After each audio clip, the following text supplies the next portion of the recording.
Well, ladies and gentlemen, I saw what might be one of the most disgusting documentaries I have ever seen in my life, and it's the EDP documentary that we're talking about right here, y'all. It came out just yesterday on Mike Clum's YouTube channel. I think that's what his name is, and it is just absolutely disgusting. It is so bad that YouTube is actually restricting and limiting the visibility of it. It is absolutely horrible. Everything that EDP has ever done is talked about in this documentary. Well, at least things that were brought up into the light, because only God knows what else EDP has done that wasn't in this documentary. But I'm gonna give you guys just a couple of ideas. I'm just gonna give you a quick little summary on everything he does. First things first, he talks to minors, and not only does he talk to minors, he sent pictures of himself, if you know what that means, to those minors. There were two minors that were talked about in this documentary. One was named Sophie Smith, I think, and the other one was Kaylee or Kayla, whatever the fuck her name is. But those are the two minors that were talked about in this documentary. EDP allegedly sent pictures of his parts to those minors and said the most outrageously disgusting shit to them. And he has the audacity to say, you know what I mean?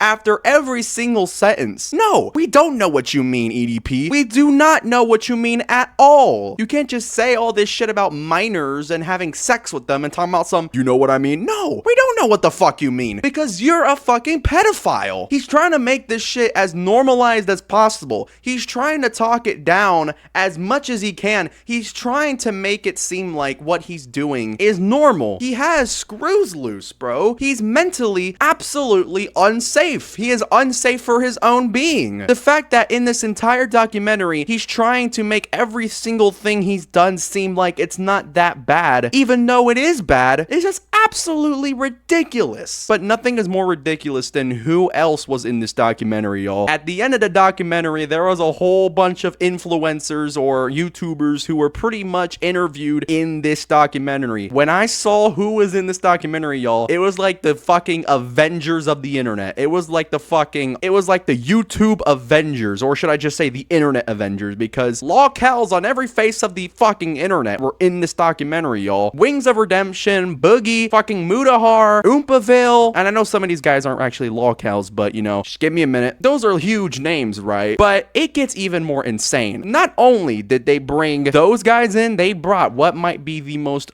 unbelievable guest I could have never imagined ever being on a documentary like this. This is like the lolcow of the lolcows. This is like the Jesus of the internet, dude. This guy has more shit on him than a most wanted criminal. Ladies and gentlemen, Chris motherfucking Chan was in this documentary. You guys need to understand how unbelievable and monumental this is. To have someone like Chris Chan on this fucking documentary, it is the most revolutionary thing ever. You need to understand who Chris Chan is. He is so documented that an entire documentary on him cannot be put into one part because the documentary is too fucking long. The best singular documentary you can watch on Chris Chan is like 5 hours long. And even then, that's not even enough to cover everything he's ever done on the internet, because pretty much 75% of his life or more has been documented online. It's unbelievable. Damn near his entire life has been put onto the internet, and it is just absolutely crazy. So to have him on this documentary, you guys need to understand how crazy that is, because he's the absolute last person to be talking about EDP. Now, anyways, there's so much more of this documentary that I was just simply stunned about, but I don't want to make this video longer than 5 minutes, so I'm just gonna wrap it up right here. But that's all in all some of the main key points that I had to say about this documentary, because it is just by far the most unbelievable thing I've ever watched in my life. And I don't think I will ever see anything as generational as this documentary, dude. So yeah, if you want to go see it, you can. It's out on YouTube. I'm pretty sure you need to have like an age verified profile though. I don't fucking know. Go see for yourself. The video's out on YouTube. It's like 90 minutes long, and that's all I gotta say about that. So yeah.